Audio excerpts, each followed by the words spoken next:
Bab ke-14. Billy menjelaskan kepada tetangganya apa yang terjadi.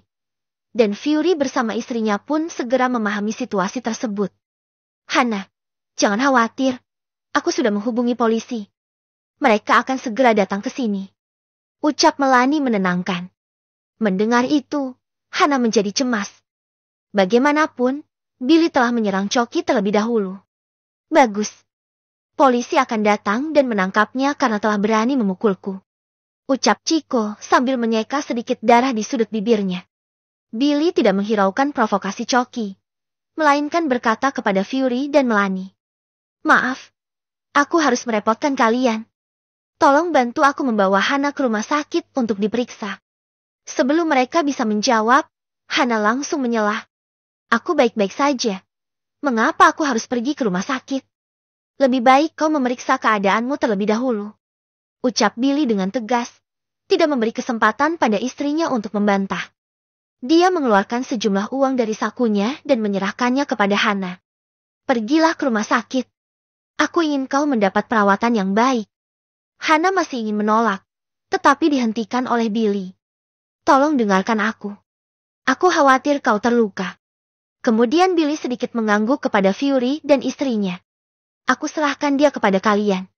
Tenang saja. Kami akan membawa Hana ke rumah sakit sekarang. Jawab Fury cepat. Billy tidak ingin Hana cemas ketika polisi datang ke rumahnya. Jadi dia memutuskan untuk menyuruh Hana pergi ke rumah sakit. Melihat itu, Choki ingin menghentikan mereka. Berhenti. Tidak ada dari kalian yang boleh pergi. Tanpa ragu, Billy maju dan langsung berdiri tegak di depannya. Jangan coba-coba menghentikan mereka. Kalau tidak, kau akan menerima akibatnya. Ancam Billy sambil mengepalkan tinjunya. Choki tampak ragu menghadapi ancaman dari Billy. Dan dia tidak berani menanggapi. Billy, jangan lakukan itu lagi. Ucap Hana cepat-cepat memperingatkan. Aku mengerti. Billy mendekat ke arah Hana dan berbisik di telinganya. Saat kau sampai di rumah sakit, jangan lupa hubungi Vano. Vano? Hana terkejut dan sedikit bingung. Ya, dia memiliki kenalan di kantor polisi. Ucap Billy sambil mengangguk. Baiklah, aku akan melakukannya. Jawab Hana. Tidak lama setelah mereka pergi, polisi pun tiba di sana. Siapa yang menelpon polisi? Tanya seorang polisi setengah baya, diikuti oleh seorang polisi muda di belakangnya.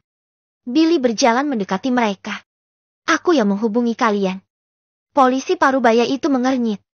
Bukankah tadi seorang wanita yang menghubungi kami? Itu tetanggaku. Istriku terluka. Jetty, aku memintanya untuk membawa istriku ke rumah sakit. Jelas Billy. Polisi parubaya itu sedikit terkejut. Ada yang terluka. Apakah ini serius? Dia berbohong. Jangan dengarkan dia. Sela Chico cepat. Istriku terjatuh karena dia. Tambah Billy. Sebenarnya apa yang terjadi di sini? Katakan kepadaku dengan jelas. Kau yang mengatakan terlebih dahulu. Ujar polisi parubaya itu sambil menunjuk ke arah Billy. Billy menceritakan kembali insiden tersebut tanpa menambahkan atau mengurangi sedikit pun.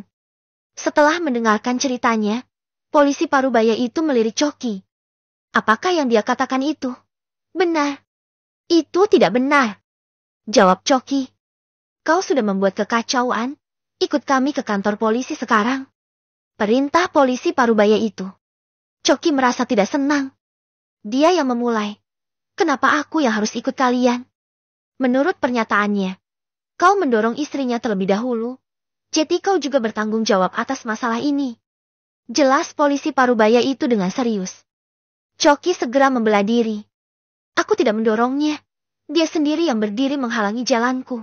Jadi itu bukan salahku. Kau tidak mengatakan itu tadi. Sergah polisi muda itu. Kepalaku sakit. Jadi pikiranku tidak jernih. Dalih Choki. Sudah jangan banyak bicara. Ikut kami ke kantor polisi untuk menjelaskan semuanya. Ucap polisi parubaya itu dengan tegas. Karena tidak bisa mengelak lagi. Choki hanya bisa mengikuti mereka dengan perasaan kesal. Sementara itu, Hana, yang telah tiba di rumah sakit, segera menelepon Vano. Setelah mendengar bahwa Billy terlibat dalam pertengkaran dan mungkin dibawa ke kantor polisi, Vano mengumpat. Sialan, berani-beraninya dia mengganggu temanku. Jangan khawatir, aku akan menangani ini. Aku akan segera menghubungi omku. Vano, maaf telah merepotkanmu. Tidak apa-apa, kau harus pulang dan menunggu dengan tenang. Ucap Vano. Hana mengangguk pelan. Namun meskipun begitu, dia masih merasa tidak tenang. Setelah meninggalkan rumah sakit, dia memutuskan untuk pergi ke kantor polisi. Di kantor polisi, suasana begitu tegang. Seorang polisi sedang mendengarkan pernyataan dari Billy dan Choki di mejanya. Saat sedang mendengarkan pernyataan mereka, tiba-tiba telepon di meja polisi itu berdering dengan keras. Halo, siapa ini? Tanya polisi itu saat mengangkat telepon. Ini aku, bodoh. Kau tidak mengenali suaraku. Sebuah suara berat menjawab dari ujung telepon.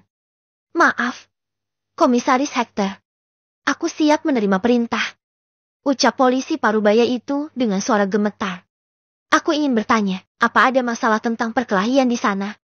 Ya, benar. Mereka semua ada di sini. Ada seorang pria bernama Billy. Oke, aku mengerti. Jangan khawatir, aku akan mengurusnya. Setelah menjawab panggilan tersebut, polisi parubaya itu pun merenung sejenak, lalu mengalihkan perhatiannya kepada mereka berdua lagi. Aku sudah cukup mendengarnya. Sekarang, ada dua solusi yang bisa kalian pilih. Billy dan Choki tidak menjawab. Mereka menunggu kalimat selanjutnya dari polisi parubaya itu. Solusi pertama, menyelesaikan masalah ini dengan damai. Kalian berdua bisa pulang, dan masalah ini dianggap selesai. Ketika mendengar itu, Choki langsung menunjukkan ekspresi ketidakpuasan. Maaf, apakah kau tidak lihat? Aku sudah babak belur di sini. Tidak mungkin aku hanya melupakan masalah ini begitu saja. Aku tidak setuju dengan solusi itu. Jadi kau tidak setuju? Polisi tua itu tampaknya sudah menebak apa yang akan dikatakan Choki, dan kemudian melanjutkan untuk solusi kedua. Solusi kedua, kalian berdua akan didakwa atas kekerasan, dan akan dikenakan denda sebesar 2 juta serta ditahan selama 1 tahun. Apa? Aku yang menjadi korban di sini? Choki membantah dengan keras. Wajah polisi tua itu berkerut, dan dia menepuk meja sambil berteriak. Hei, kau pikir ini pasar? Melihat polisi parubaya itu marah, Billy segera merendahkan suaranya. Meskipun masih mencoba membela diri.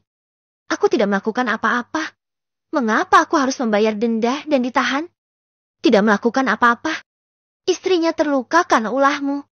Kau bilang tidak bersalah. Ucap polisi parubaya itu tanpa basa-basi. Itu karena dia tidak mengembalikan uang yang dipinjamnya padaku. Pernyataannya sudah cukup jelas. Dia telah mengembalikan uang yang dipinjamnya padamu. Tapi dia tidak membayar bunganya. Polisi parubaya itu mencibir. Dan kau pikir hukum di negara ini akan membenarkan riba? Choki hendak menjawab. Tetapi segera disela oleh polisi parubaya itu. Baiklah, jika kau ingin terus menuntut, aku akan menambahkan pelanggaran hukum untukmu. Karena kau telah menagih bunga hutang secara ilegal, hukumanmu akan bertambah 1 tahun lagi. Pilihan ada di tanganmu. Choki tercengang. Tidak pernah mengira bahwa situasinya akan menjadi semakin rumit. Polisi parubaya itu berkata dengan tidak sabar. Ceti, apa keputusanmu? Putuskan. Aku memilih pilihan pertama. Choki dengan tegas menolak ide membayar denda dan ditahan selama 1 tahun. Polisi parubaya itu memandang Billy dan bertanya. Bagaimana denganmu? Aku bersedia menerima mediasi. Billy menjawab dengan tenang. Polisi parubaya itu menarik pena dari saku dan meletakkannya di atas selembar kertas. Baiklah, tanda tangani ini. Dengan begitu masalah ini dianggap selesai. Choki menandatangani dengan berat hati. Dia melirik ke arah Billy dengan tatapan penuh kebencian. Setelah keduanya menandatangani surat perdamaian, polisi parubaya itu menatap mereka dengan tajam, melambaikan tangannya, dan berkata, Baiklah, kalian bisa pergi sekarang. Aku ingatkan, jangan terlibat dalam masalah seperti ini lagi. Malam itu, di luar, lampu-lampu jalan mulai menyala satu persatu. Billy meninggalkan kantor polisi dengan perasaan lelah. Ketika Billy mendongak, dia melihat seseorang yang dikenalnya berdiri tidak jauh di sana. Di bawah cahaya remang-remang lampu jalan, sosok itu berdiri sendirian, terlihat begitu kesepian, lemah, dan rapuh. Ekspresinya penuh dengan keraguan dan kecemasan, dan sosok itu sepertinya sedang menggumamkan sesuatu. Bab